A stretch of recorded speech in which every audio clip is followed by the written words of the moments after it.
Я сотрудник городской библиотеки номер 27 Новомосковской библиотечной системы Анжела Локтюшина.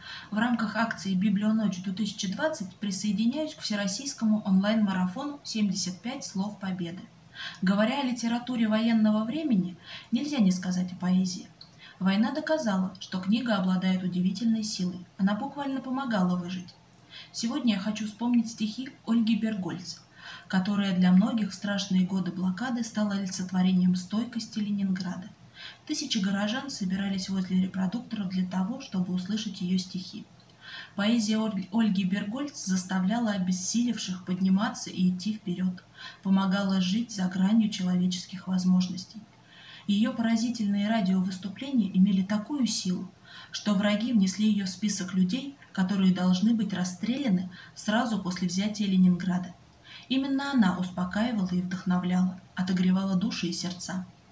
Каждый слушатель воспринимал как личное обращение такие строки.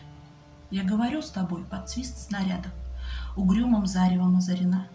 Я говорю с тобой из Ленинграда, страна моя, печальная страна. Кронштадтский злой, неукротимый ветер в мое лицо закинутое бьет. В бомбоубежищах уснули дети, ночная стража встала у ворот. Над Ленинградом смертная угроза. Бессонны ночи, тяжек день любой. Но мы забыли, что такое слезы, что называлось страхом и мольбой. Я говорю, нас, граждан Ленинграда, не поколеблет грохот канонад. И если завтра будут баррикады, мы не покинем наших баррикад.